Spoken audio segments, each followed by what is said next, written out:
नमस्कार विद्यार्थ्यांनो, आज आपण इयत्ता 6वी इतिहास पाठ क्रमांक 7 मौर्यकालीन भारत या पाठाचा स्वाध्याय बघणार आहोत. प्रश्न 1. खालील प्रश्नांची प्रत्येकी एका वाक्यात उत्तरे लिहा. 1 नंबर प्रश्न. सत्रपाम मध्ये लढाई का सुरू झाल्या? उत्तर. सिकंदराचा मृत्यू झाल्यामुळे सत्तेसाठी त्याने नेमलेल्या सत्रपामध्ये लढाया सुरू झाल्या. प्रश्न 2. बौद्ध धर्माच्या प्रसारासाठी अशोकाने श्रीलंकेस कोणाला पाठवले? उत्तर. बौद्ध धर्माच्या प्रसारासाठी अशोकाने श्रीलंकेस आपला मुलगा महेंद्र आणि कन्या संघमित्रा यांना पाठवले. प्रश्न 3. मौर्य काळात कोणते व्यवसाय होते? उत्तर.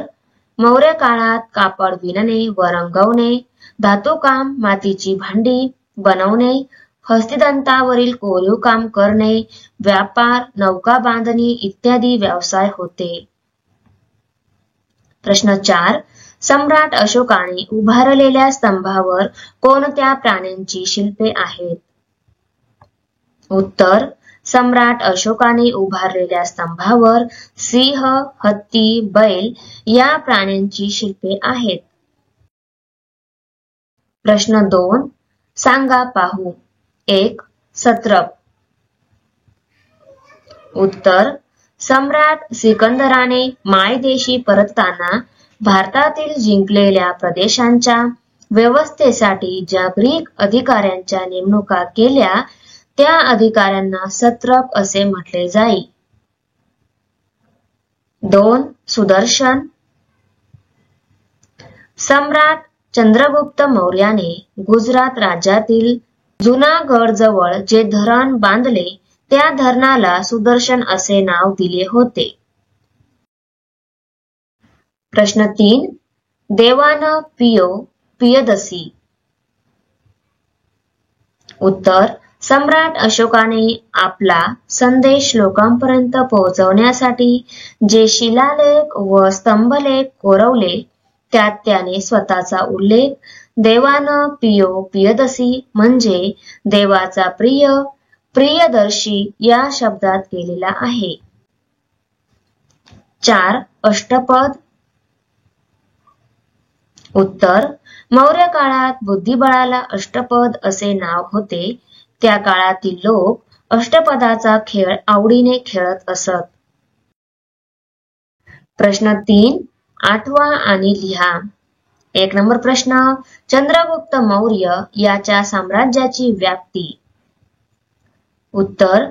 चंद्रगुप्ताने प्रथम मगध महाजनपद जिंकले, त्यानंतर अवंती व सौराष्ट्र जिंकले.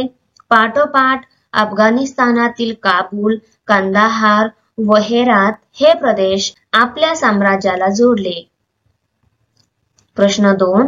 सम्राट अशोक याच्या साम्राज्याची व्याप्ती. उत्तर. सम्राट अशोकाचे साम्राज्य वायव्येस अफगाणिस्तान व उत्तरेस नेपाळ पासून ते दक्षिणेस कर्नाटक व आंध्र प्रदेशापर्यंत तसेच पूर्वेस बंगाल पासून पश्चिमेस सौराष्ट्रपर्यंत पसरलेले होते. प्रश्न 3. जोड्या जुळवा.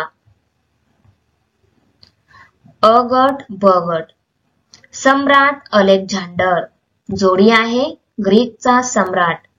दुसरा आहे मेगॅस्थनीस. जोडी आहे सेक्युलस निकेटरचा राजदूत. सम्राट अशोक. जोडी आहे मगधचा सम्राट. प्रश्न 5. तुम्हाला काय वाटते? त्यामधील 1 नंबर प्रश्न. सिकंदरला अखेर माघार घेणे भाग पडले. उत्तर. सिकंदरच्या सैन्याला मार्गावरील अनेक स्थानिक राजांनी प्रखर लढा देऊनही तो पंजाब पर्यंत पोहोचला, परंतु या स्वारीत त्याच्या सैनिकांना प्रचंड हाल अपेष्टा सहन कराव्या लागल्या. या सैनिकांना मायदेशी जाण्याचे वेध लागले होते.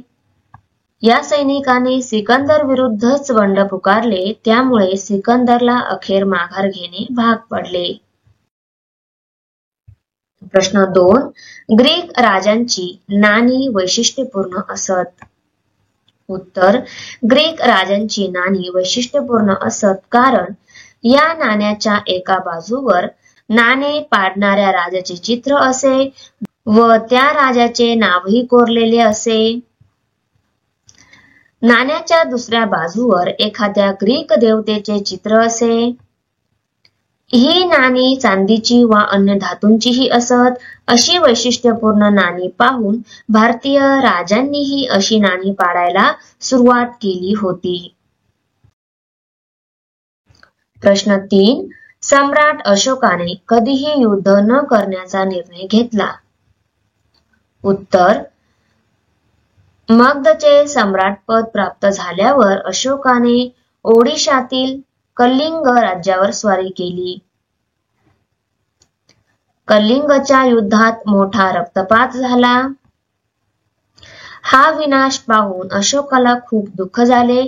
त्याचे हृदय परिवर्तन होऊन त्यांनी यापुढे कधीही युद्ध न करण्याचा निर्णय घेतला. प्रश्न क्रमांक 6. तुमच्या शब्दात वर्णन करा. 1 नंबर प्रश्न. सम्राट अशोकाचे लोकोपयोगी कामे. उत्तर. सम्राट अशोकाने प्रजेच्या सुखसोयीसाठी पुढील कामे केली. 1.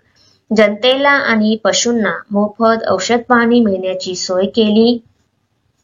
मोठ्या प्रमाणात रस्ते बांधणी केली. प्रवाशांच्या सोयीसाठी रस्त्यांच्या दोन्ही बाजूंना झाडे लावली. ठिकठिकाणी धर्मशाळा बांधल्या. पिण्याच्या पाण्यासाठी विहिरी खोदल्या.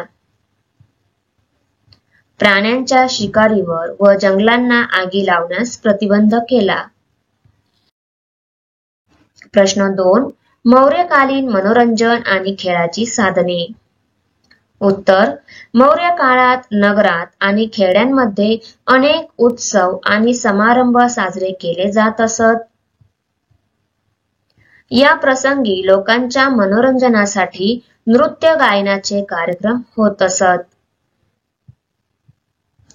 कुस्तीचे खेळ, रथांच्या शर्यती, सोंगट्यांचा खेळ असे अष्टपद म्हणजेच बुद्धिबळाचा खेळ हे खेळ खेळले जात असत. प्रश्न 7. आज युआन शृंग सारखे परदेशी प्रवासी तुम्हाला भेटले तर तुम्ही काय कराल. उत्तर. आज युआन शृंग सारखा परदेशी प्रवासी जर मला भेटला तर मी त्याला, तो कोणत्या देशातून आला, तो भारतात कोणत्या उद्देशाने आला, तो कोणत्या मार्गाने आला, त्याने प्रवास कसा केला, प्रवासात कोणत्या अडचणी आल्या, इत्यादी प्रश्न विचारेन. त्याला हवी असलेली माहिती सांगेन व पाहिजे असलेली मदत मिळवून देण्याचा प्रयत्न करीन. त्याच्या देशात इतिहास, प्रेक्षणीय स्थळे, तेथील लोकांचे सण, धर्म यांविषयी माहिती विचारीन. त्याच्या देशात जाण्याची इच्छा व्यक्त करून तेथे कसे जायचे तेही त्याला विचारेन.